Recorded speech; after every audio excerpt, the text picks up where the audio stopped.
So we're saying welcome to all participants to this webinar, How Sustainable Are Your Urban Areas, where you can actually go from speculating to knowing. It's hosted by us at HUGSI, together with our friends at NL Greenlabel. And my name is Erik Svan, and we'll take you through today's agenda. It looks like this. And we will be talking together roughly 45 minutes, and we're happy for any engagement and participation from any of our audience today. And we will start off with me telling something about the global state of urban green space and HUGSI, of course.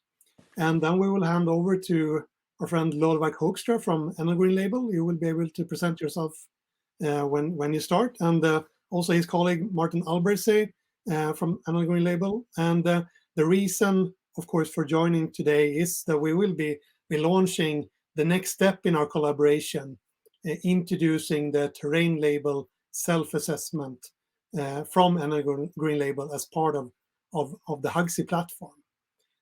So I think that's we will have a very nice time together, and always during the webinar, you can pose a question in the right-hand tab here.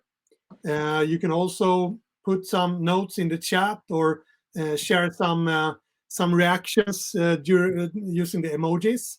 So if there's something you like or love, you can put it in there to make it more interactive.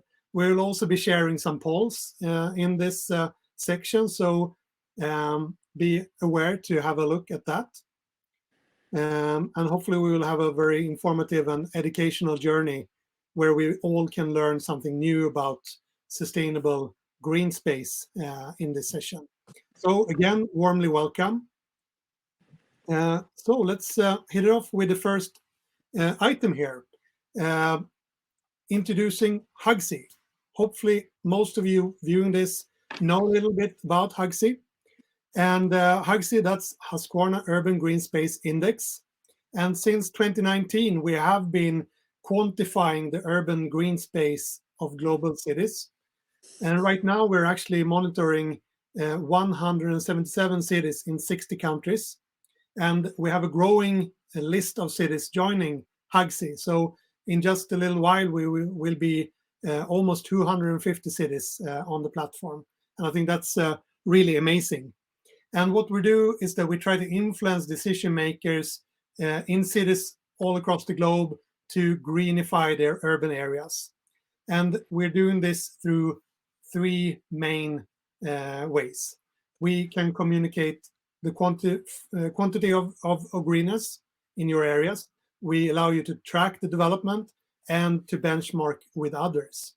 So I think that's how you can pose HUGSI as an important tool for all cities across the globe. It's like a fitness app for urban green space. So hopefully you can enjoy it like that. And with this data, it's not only valuable to individual cities, but if you zoom out, we can tell something about the global green data. And last year, we learned that the urban areas are 41% green on average. Of course, some are greener, some are less green. And there are some local natural conditions that makes you more or less green, but a lot is about making decisive action and taking these actions into reality, greenifying your city. And one city that is really a role model for us is the city of Charlotte in North Carolina, USA. And they are actually whipping 67% green. So a lot of their urban areas are really, really green. So you can actually turn green. Looking also at not only the quantity of green, we're also somewhat looking into the health of and vitality of the urban green. And we can say that on average we are on 0.63 on this -1 to +1 scale. So the overall vitality is pretty good, you could say. So this is what we can learn from observing green using satellite data. we can tell a lot, but as we will talk more about later today, this is just observations. We need to really step into to the details to make it actionable. And from HUGSI perspective, I want to share some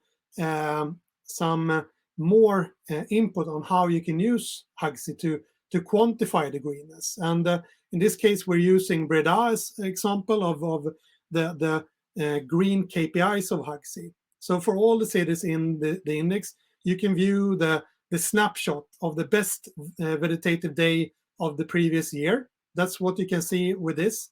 So you can see the KPIs, but you can also view it on the map, looking at like how's the green space distributed in the city and the different types of green space. So that's available for all the cities. You can also track the development.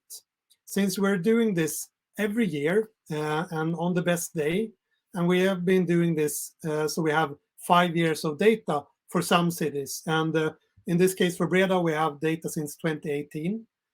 So for all the different KPIs, you can track the development of your city compared to the regional average and the global average, looking at the different KPIs.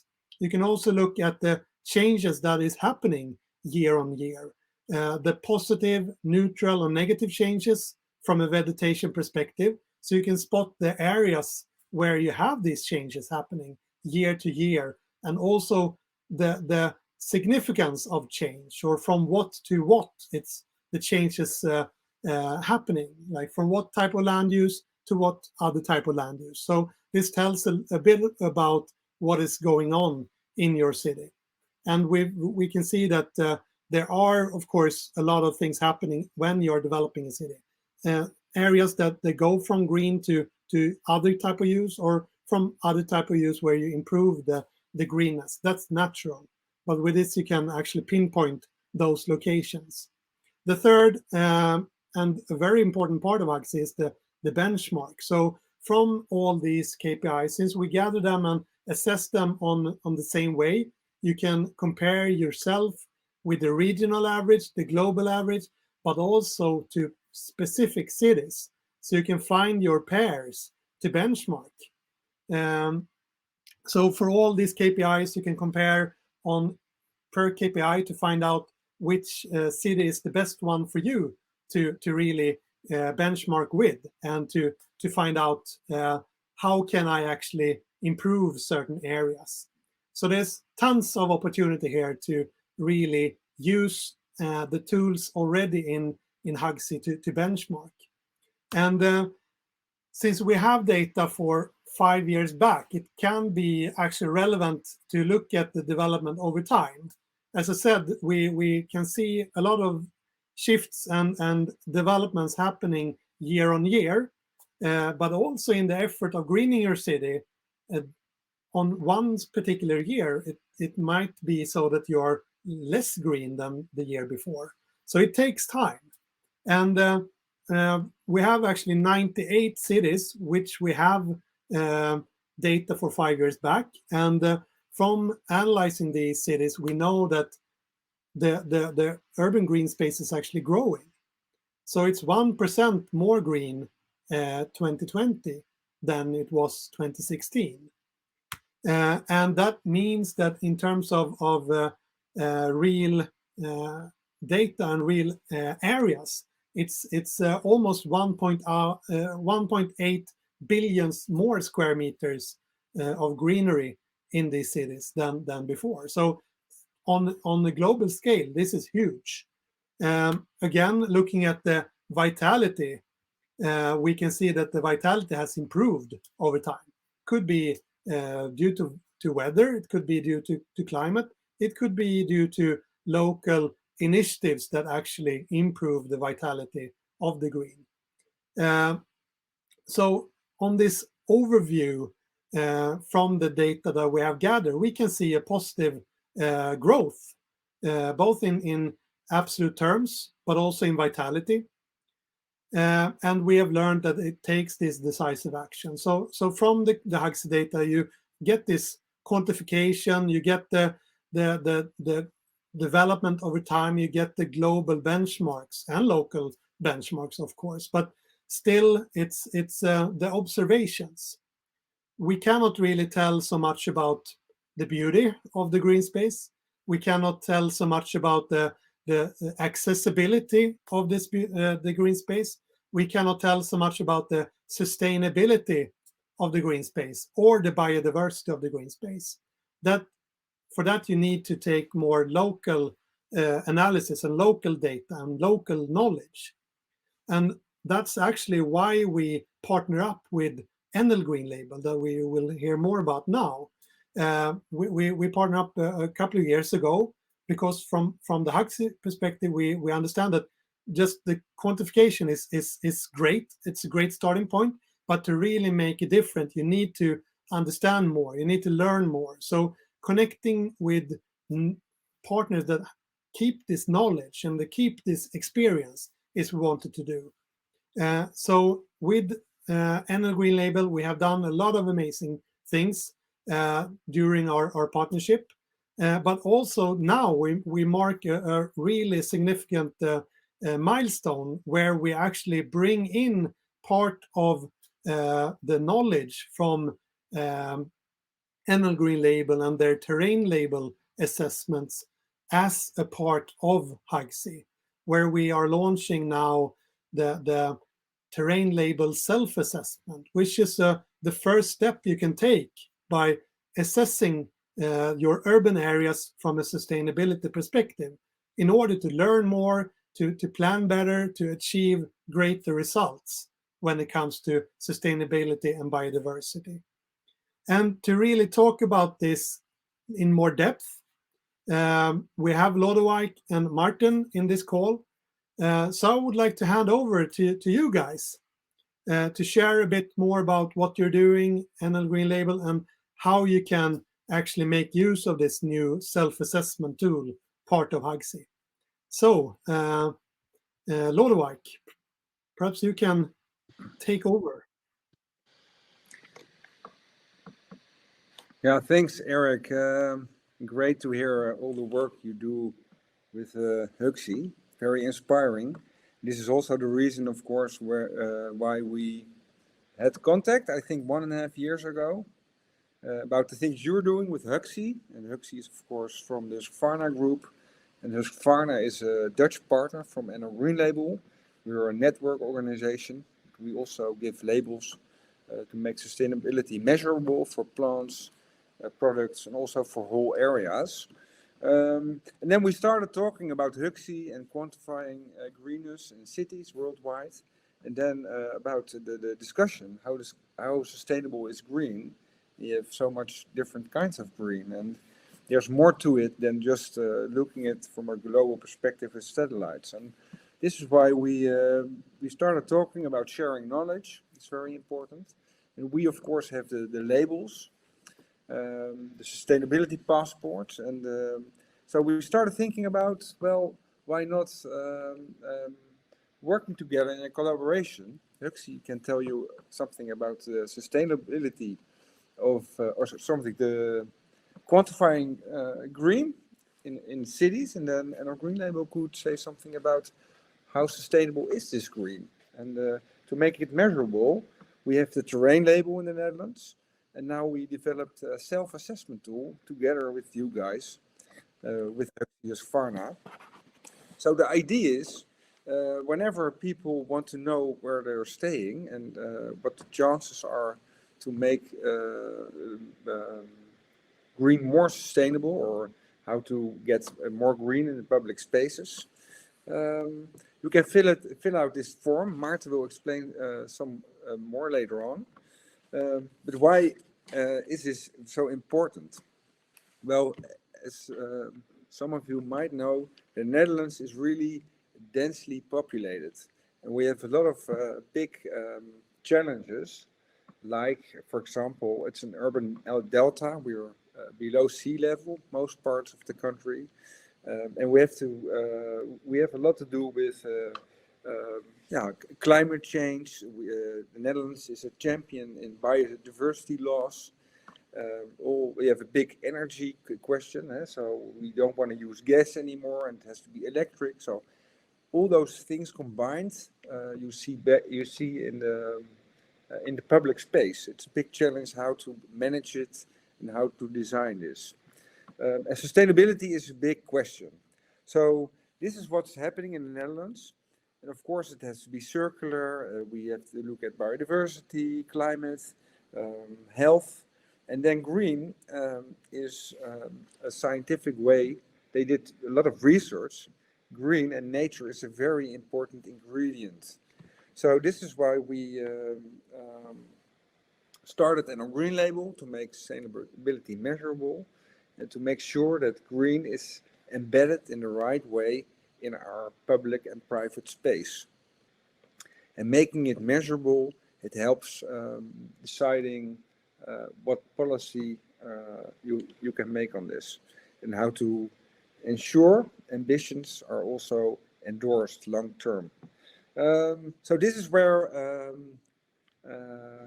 NL Greenlabel and HUGSI started working together, and the Dutch people are really tidy, and you can see this beautiful picture here. And it's not a joke. This guy is seriously vacuuming his artificial lawn, and then you can see the rest of the garden. It's a lot of monocultures, a lot of hardware, and the real value of green is not really represented in this place, and it should be different. So, for example, if we would use a label on this project, it wouldn't be an A label, of course. It would be, I think, a D or a G label, very, very poor. And then, so who are we? As an NL Greenlabel, we started 10 years ago. We have a scientific board with 10 well-known scientists to help validate our methods. We have, I think now, almost 200 partners, architects, NGOs, breeders from plants. It's really diverse, and those are all organizations and parties committed to sustain our living environment.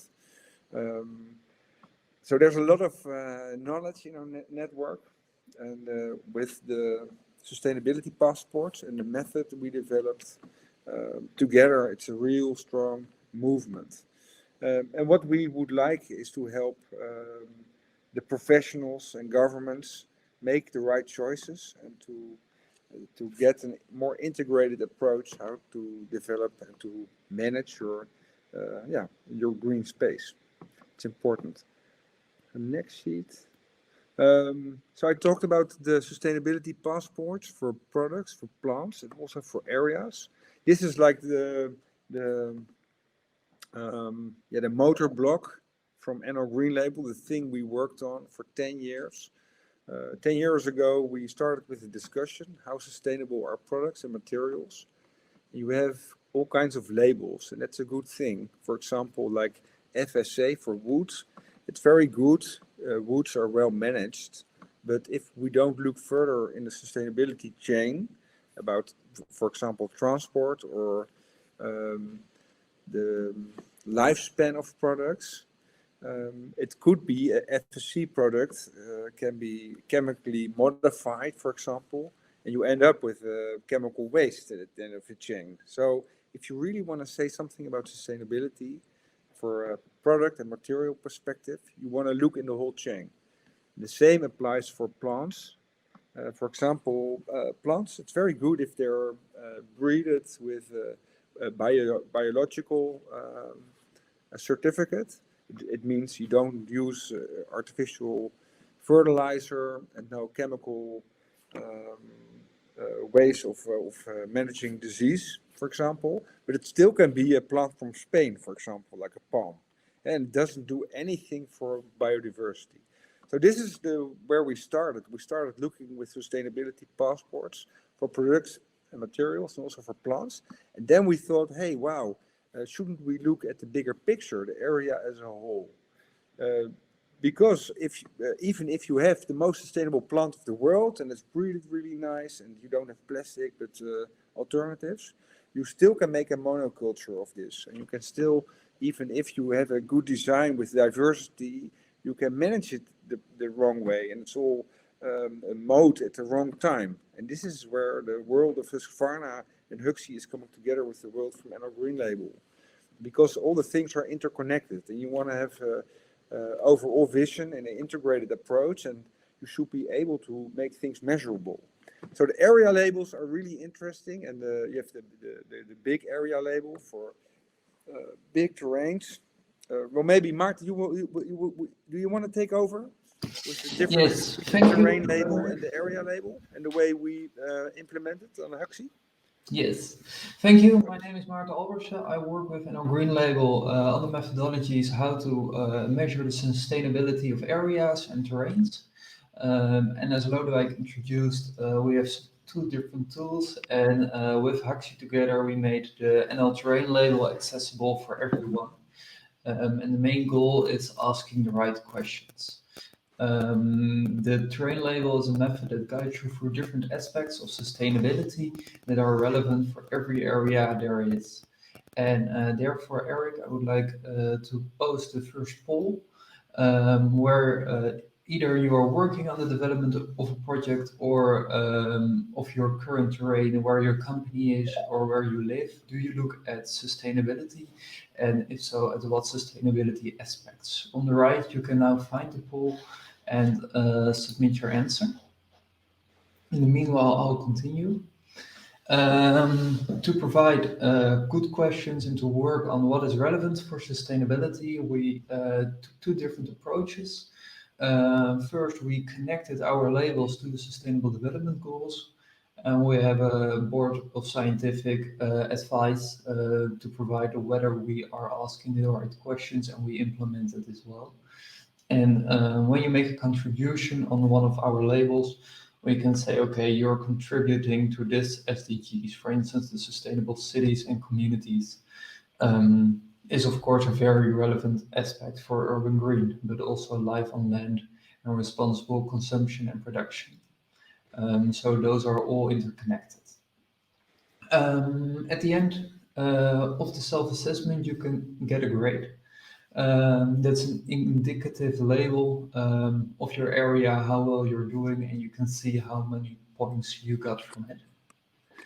But what is the element of it? Well, here you see the different aspects, and we mainly focus on terrain development. So therefore it starts with the design and it ends with the assurance of quality. But you can also use it for existing areas already, and then only the design is not relevant, but still it's relevant to look at aspects such as the energy, climate adaptation, how the area is for people, and it goes from participation to mobility and the health.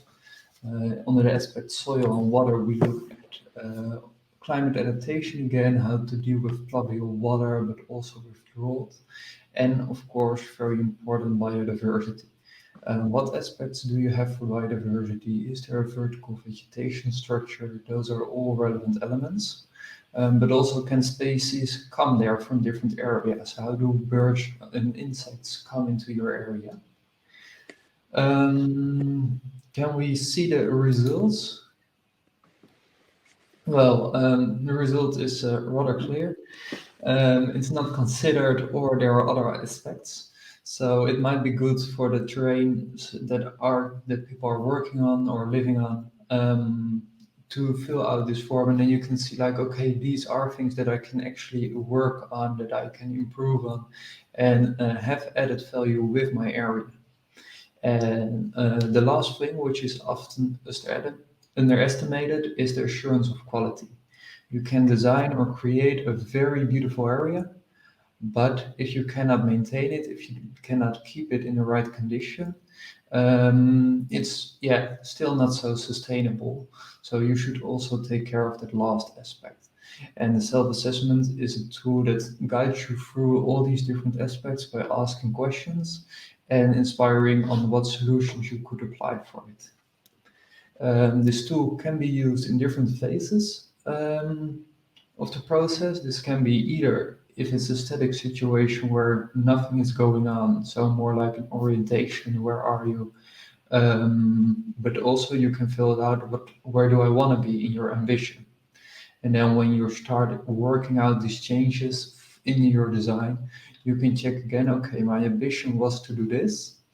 Now I draw this down, or this is the impact that I'm planning to make. And after realizing, you can see what you actually achieved. In this way, it's very easy to gain the insight throughout the whole process that you're working on, how sustainability is a part of that.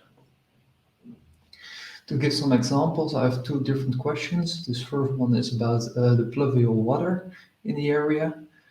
The tool is based on generic climate trends from the IPCC. And there we see that in most areas of the world, rainstorms will get extremer, shorter periods with more rain. And therefore we ask, like, okay, how do you deal with this water? Is it locally infiltrated into the soil? Is it buffered, or is it buffered into surface water, which could still add to peak discharges? So those are different elements. And it's about your way, how you deal with it. And there are different options that can be with soil sealing that's permeable so that the water can go through it. You can drain it into infiltration gullies, for instance. It doesn't really matter what solution fits best in your project. It's about thinking about it, taking measures, and working on it. For biodiversity, here's a different example. How is your area connected to local nature? How can those species come into your area? And there we differentiate between, okay, have you looked at it at all? And if you are connected, have you researched what kind of connections are relevant? What types of species are there in the area? What conditions do they need to actually get into the area to use your area, and that you become part of a network, and that it's not an isolated valuable spot, but that it's a hub and spoke network. And in the end, you get a result, something like this in a spider chart of the different phases. And often in the beginning, you will just fill out one of those phases and just get one line drawn in it. But when you went through the process, you can see all the different lines there.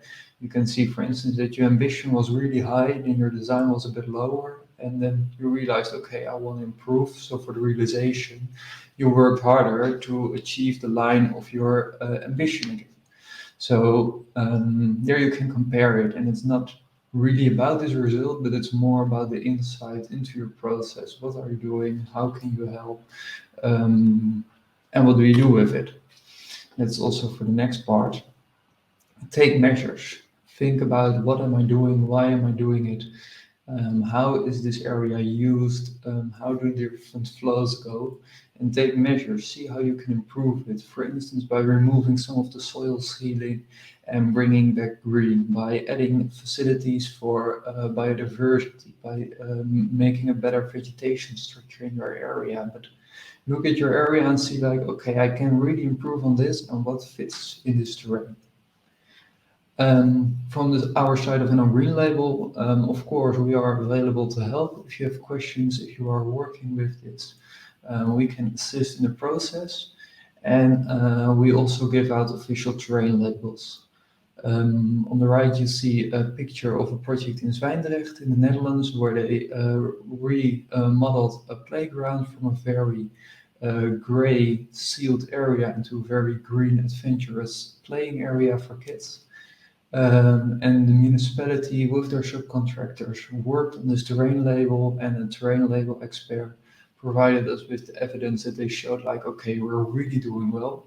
And therefore we awarded them with this official label that they also use as a sign of communication, how their area is, what they're working on, and that they actually did really well. And as you can see on the Terrainlabel, there are also the signs of the SDGs to prove, like, okay, you made a contribution to these SDGs.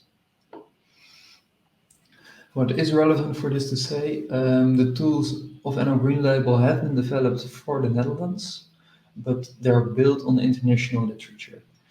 Most or many of the suggestions made in there are a bit tailored to the Netherlands. For instance, in the Netherlands, cycling is a very common mode of transportation. And when you're in an area where there are less compact cities or the terrain is not very forgiving or just way too many hills, different transport solutions might be better than focusing on cycling. So under the mobility, we ask about taking measures to improve sustainable mobility. And what fits in your area, that depends on the area. So it's flexible in that sense. For the climate, for instance, we look at heat stress. Well, when you're more in colder climate zones, that might be less of a problem. So there you can say, okay, this theme is not applicable. So the method can be modified a bit by making themes not applicable to be more relevant for your area. And that is something which is important to take into account. What is relevant in this area? What can I work on? What can I influence? And then use it to improve your layout. To access it, the Terrainlabel is now online on HUGSI. So via the site of HUGSI, under the partner page on Greenlabel, you can find it. And when you're just browsing the website, there are several other places where you can find it. So I would really encourage everyone to just check it out, whether it's for your current terrain, whether it's for processes you're working on, just fill it out once. There are about 21 questions in there. And then you get another way of understanding your area and what you can do with it. So now, thank you for your attention. And Eric, I would like to hand it back to you. Yeah, thank you, Martin. And before we leave this this area, I think that we have some updates also on the poll. We have some more answers, and now it's a bit more distributed. I think most of you who consider these things are looking into the area of climate adaptation and biodiversity. Those are the two most common things. Climate mitigation, I think that's also try to more actively adapt and or make it not go that far. Energy transition is also considered. Health is least considered, but we also have a few that say that this is not considered at all. And I think that what you touched upon, Martin, and also Lodewijk, is that this kind of tools is aimed to be the help when you are considering these aspects when developing new areas. And that could also really help you do that in a simple way. Both understanding what are the aspects you should consider and how you can go about doing that, and then of course sharing that with others. So I think that this will be a great tool for many of you wanting to make this more part of your initiatives and projects, developing new areas in the cities where you live. So let's see if we have any other questions from the audience. So please provide any questions in the chat. And in the meanwhile, I can just point out the areas that also Martin brought up, that this is available right now on HUGSI. We have also produced a very easy quiz for you to educate around the putting sustainability and biodiversity aspects into green areas. So that's available on our landing page. And also right now for all the cities in the Netherlands, and it's quite a few now, on the city page, we have integrated also the link directly to the self-assessment. So this is a very easy way for you to get started with this. So please go in and check this out and see how you can really make this a valuable thing to you hands-on. So before we go to the thank you page, some Q&A. One question could be starting off with this, Martin, like you talked about the Terrainlabel certificate right now, and that's the next step from the the self-assessment if you want to have this certified by an outside partner. But who is doing this kind of terrain labels right now? What's a typical customer or user? Can you tell anything about that? We have a whole network of Terrainlabel experts. Those are people who guide projects and assess all information, also collect all the evidence that's needed for them. And they're used by a whole different parties. It can be owners of private companies, it can be municipalities, provinces, like governmental parties and enterprise parties.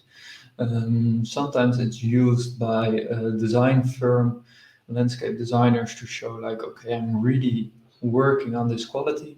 Sometimes it's used as a way to check, okay, you can develop here, but you should add quality to the terrain instead of decreasing the quality. And therefore the terrain label can be used as a proof that you're working on this. So there are multiple ways of using this tool. Nice. And so that's for the certified part of this. And now we're launching the self-assessment. And you mentioned that there was 21 questions in the full self-assessment per phase. I think that's and could you say anything about like what are the preparations for anyone taking this self-assessment? This is just to get going, or do you need to have something, some information at hand before you start with it? That really depends on your terrain, what you want to get out of it, of course. Yeah. But it's very good, even if it's just an area picture from satellite, Google Maps, or OpenStreetMaps, with how is the area layout, how much green is there, and just some knowledge of your area. What are you doing there? And if you don't know the answers, it's not. There's nothing wrong about it. It's also an indication like, okay, we haven't not really focused on this, and then often you will end up in the lowest answer. But it can be a check of what are we working on, what do I know of my area, of the different sustainability aspects. And for filling it out, you don't really need any extra information in advance. You can just get started and it will guide you through it. And with every question, there's an explanation why it is relevant, how you could interpret the question and answer it, but also how to work on this aspect. And there's a description in what situations you can say, okay, this question is not applicable to my project. So you don't need any knowledge in advance because it's quite self-explanatory. So you can also use this multiple times, sort of. In the beginning, perhaps you don't know so much about what you need to know and look at. Then, as you said, you can say, I don't know, or not applicable. And then, of course, you will score really low in the end on those themes.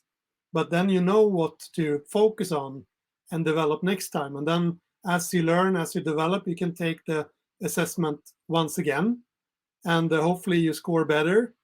Could that be a way of using it? Definitely. That way you start exploring what is relevant, what influence do measures have on my scores, going through it. And that's also why we added the option for the different phases, that you can compare different outcomes and different results, really to play around with it. And in a future development, we might also together add a function that you can log in and also save your answers so that you can come back to it. And that way it will be even more convenient to play around with it and to see the differences in what you're doing and how you're working on your projects. Great. And maybe I can say something yes. more about it. This is really, we see HUGSI as a big chance and also a very innovative place to share our knowledge. And we know in the Netherlands we have a lot of big things coming to us, which have to land in this area-related approach. And then tools like this can be very handy. But we also understand every city in the world is different. And the Netherlands being an urban delta, of course, and very densely populated, is more or less representable for a lot of cities lying to the coast and having to do with more like the same aspects. But we want to learn. So this is in the Netherlands. It's a paid process thing.